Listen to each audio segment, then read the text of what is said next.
बाल भाई, सबसे पहले तो ये बताएं क्राइटेरिया, आप जब चीफ सेलेक्टर थे, सेंट्रल कॉन्ट्रैक्ट अवार्ड करने का क्या क्राइटेरिया होता है? देखिए, पहली बात तो ये है कि जो सेंट्रल कॉन्ट्रैक्ट है वो साल भर के लिए होता है और उसका पैकेज नॉर्मल जो कॉन्ट्रैक्ट आप करते हैं प्लेयरों के साथ फर्स्ट क्लास के लिए उससे कई गुना ज़्यादा होता है। तो मराद के हिसाब से वो हाईएस्ट जगह है। तो पीसीबी का ये बोर्ड के पास ये एक ही हथियार होता है जहाँ से वो प्लेयरों को मॉनिटर करता है और उसकी परफॉर्मेंस को देखता है और उसके साथ करता है वो। उसमें तरीक़ेकार ये होता है कि सिलेक्शन कमेटी जो है वो, क्योंकि उसने सेलेक्ट किया होता है पूरे साल भर, उसकी कारकर्दगी उनके पास होती है, तो वो सारा रिकॉर्ड निकाल के कि इस साल की कारकर्दगी में क्या क्या किस की रही, कौन कैटेगरी में था पहले और अब इसको कहाँ जाना चाहिए, वो वहाँ से वो पूरी सिलेक्शन कमेटी बैठ के डिबेट करती है और जिनकी परफॉर्मेंसेस होती हैं उनको आप अपग्रेड करते हैं या उनको रिटेन करते हैं उसके अंदर। और जो बिलो द फील्ड, मैं आपको मिसाल दे दूँ, आफरीदी को जब हम थे तो आफरीदी का परफॉर्मेंस एक सीज़न में नहीं था, तो जब उसमें मिसबाह कप्तान थे तो आई थिंक वो जो अपने ज़का साहब थे, उनके ज़माने की बात है, तो उसमें हमारी सिलेक्शन कमेटी ने आफरीदी को ए कैटेगरी से बी कैटेगरी में डाल दिया था। तो उसके बाद वो जब वो लिस्ट उनके पास गई कप्तानों के पास तो एक शोर बका हो गया कि साहब वो तो एक सीनियर प्लेयर हमारा है और आपने उसके साथ ये जाती की और ये किया और हो गया। तो मैंने उसको परफॉर्मेंस दिखा दिए। फिर मैंने उनको कह दिया, मैंने कहा भी ऐसा करें, अगर आप लोगों ने इसको चेंज करना है तो हमारा हिस्सा इसमें से निकाल दें, आप कर लें। हाँ, तो कोई हमारा इसमें क्या था। फिर बोर्ड ने मेरे ख्याल में उसको शामिल किया ए कैटेगरी में, उनके हवाले कर दिया मिसबा, और फिर उन्होंने कप्तान एग्रीड था, कप्तान और वाइस कप्तान ने मिलके फिर ये डिसीजन लिया। फिर उन्होंने चेंज की थी उसमें, उसको वापस ले आया वहाँ पर।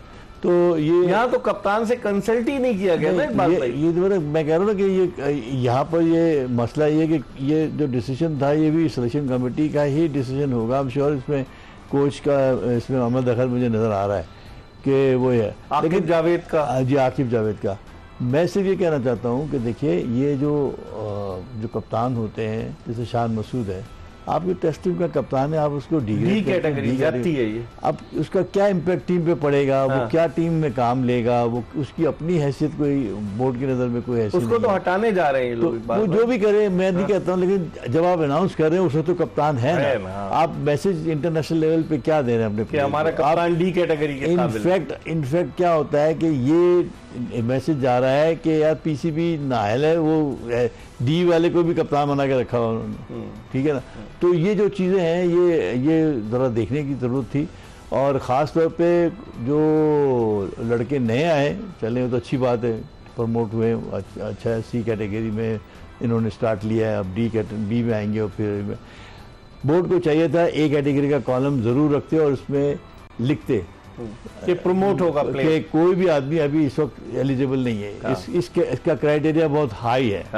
लिखना चाहिए ना, क्यों नहीं लिखना चाहिए कि इसकी परफॉर्मेंस को कुछ ने मैच नहीं किया, हमारे लिए मजबूर हम नहीं रख रहे हैं। तो पब्लिक में ये ज़्यादातर पब्लिक में ये तासुर हो रहा है कि क्योंकि कप्तान बाबर को, रिजवान को नहीं डाला तो उन्होंने एक कैटेगरी हटाई दी। ये तासुर ये होना चाहिए, ये कैटेगरी इज देयर, मगर ये लोग एलिजिबल नहीं है अभी कोई भी हमारे जो क्राइटेरिया उसके मुताबिक।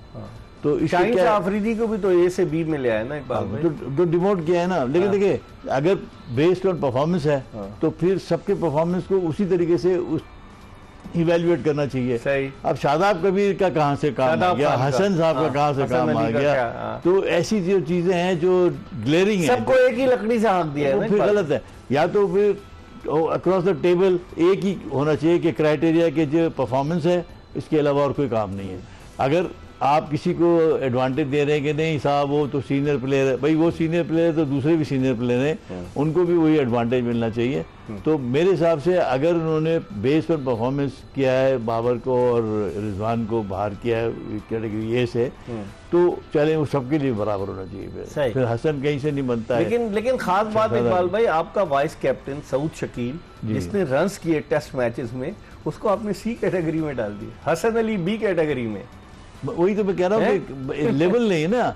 मतलब कहाँ तो आप किसी को कुछ म्यार से जज कर रहे हैं, किसी को कुछ म्यार से जज कर रहे हैं।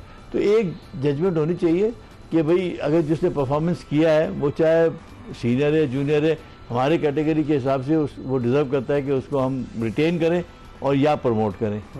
अगर वो नहीं करते तो वो डिमोट करें। आप जैसे शाहीन को आपने किया है, बाबर को आपने किया है, तो सबके लिए बराबर होना चाहिए। लेकिन फिर ये कि जिस तरह से सिलेक्शन कमेटी बैठती है स्टैट्स वगैरह लेकर, आप जब सेंट्रल कॉन्ट्रैक्ट आप लोग अवार्ड करते थे, हारून रशीद भी चीफ सेलेक्टर रहे, तो सेंट्रल वो जो कमेटी बैठती थी, कौन बैठता था? पूरी कमेटी, पूरी जो सिलेक्शन कमेटी थी पहले वो वर्कआउट करती है ना सारी।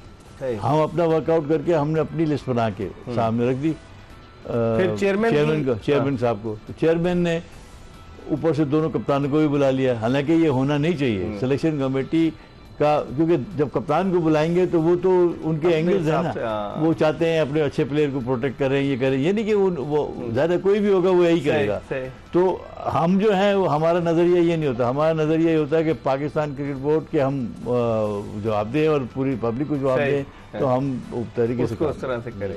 इस पर हम मजीद बात करेंगे, लेकिन वक्त हो गया प्रोग्राम में एक ब्रेक का। ब्रेक के बाद पाकिस्तान के former test cricketer, former chief selector Iqbal Qasim के साथ दोबारा आपको ज्वाइन करेंगे। Stay tuned to Express game.